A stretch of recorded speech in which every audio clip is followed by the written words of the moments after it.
India का medical system जल्द ही collapse होने वाला है। 9 मार्च 2016 को इंडिया की पार्लियामेंट्री कमेटी ने यह ओपनली एक्सेप्ट किया। जी न्यूज में पब्लिश्ड एक रीसेंट स्टडी के हिसाब से इंडिया में बस गेस करो कितने परसेंटेज सर्जरीज फेक की जाती होगी। वेल, अ फ्रीकिंग 44% सर्जरीज फेक की जा रही है। मतलब almost half of the surgeries completely unwanted होती है, सिर्फ पैसे कमाने के मकसद से की जा रही है। इसी रिपोर्ट ने इन सर्जरीज को बाइफरकेट करके भी बताया था कि कौन सी सर्जरियां हैं। इंडिया में होने वाले 55% heart surgeries, 48% uterus surgeries, 47% cancer surgeries, 48% knee replacement surgeries, 45% C section surgeries completely unnecessarily हो रहे हैं, सिर्फ पैसे ऐंठने के मकसद से।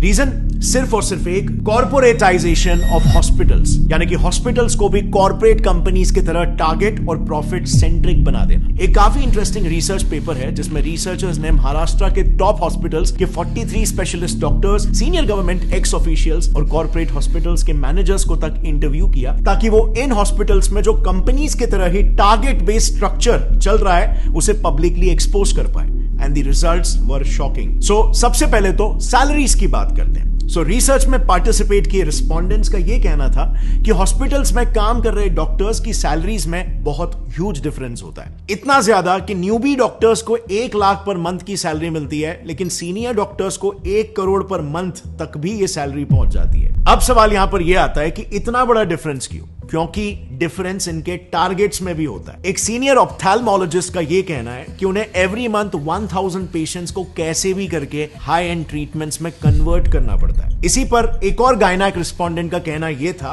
कि मंथ एंड में टारगेट्स का प्रेशर काफी बढ़ जाता है, जिसके लिए उन्हें कैसे भी करके आउट पेशेंट्स यानी कि ओपीडी पेशेंट्स को भी बिना मतलब के हॉस्पिटलाइज करना ही पड़ता है, और नतीजा ज्यादा से ज्यादा सर्जरीज रेकमेंड करके टारगेट्स मीट किए जाते हैं, क्योंकि टारगेट ही यहां पर 1000 पेशेंट है।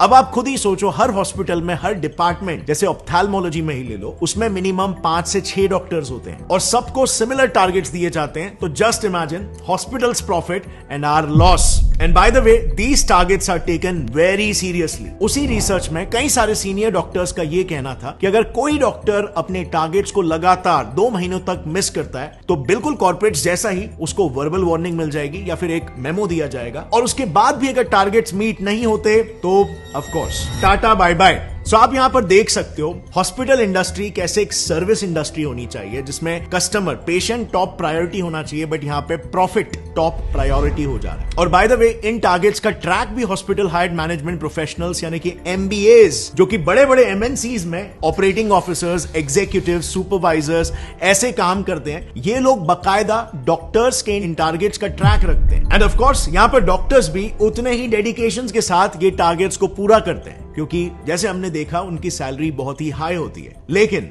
उनका ये high paying job mostly contractual basis पर होता है। एंड सो उस कॉन्ट्रैक्ट को रिन्यू कराने के लिए और उनका न्यू पे स्केल डिसाइड करने के लिए उनके पिछले साल के टारगेट्स को देखा जाता है, जो अनफॉर्चुनेटली इन डॉक्टर्स को फोर्स कर देता है इलीगल स्कैम्स तक करने के लिए। नाउ मेडिकल फील्ड के इलीगल प्रैक्टिसेस को थरली समझने के लिए हमने ये सारा इंफॉर्मेशन 2 काफी प्रोमिनेंट डॉक्टर से लिया है। पहला है Padma Bhushan and Padma Vibhushan awardee doctor BM Hegde, जो उन्होंने एक आर्टिकल लिखा था, उस आर्टिकल का रेफरेंस है। और दूसरा रेफरेंस हमने लिया है एक बुक से called dissenting diagnosis by doctor Arun Gadre and doctor Abhay Shukla. लेकिन काफी ढूंढने के बावजूद भी हमें यह बुक ऐसे पब्लिकली अवेलेबल नहीं मिली, लेकिन हमें बिजनेस इनसाइडर का एक आर्टिकल मिल गया जिसमें उस बुक के कुछ मेन एक्सर्प्ट्स अवेलेबल है। Starting with the first scam, जो इतना घिनौना है कि इंसानियत भी काइंड ऑफ शर्मा जाए। Keeping dead patients alive. Times of India ने ऐसे कई सारे केसेस पर एक रिपोर्ट पब्लिश की है जिसमें डॉक्टर्स डेड पेशेंट्स को भी जिंदा बताकर उनके ट्रीटमेंट्स चालू रखते हैं, ताकि ज्यादा से ज्यादा पैसे बनाए जा सके, और फिर अंत में जाकर सच्चाई पब्लिक करते हैं।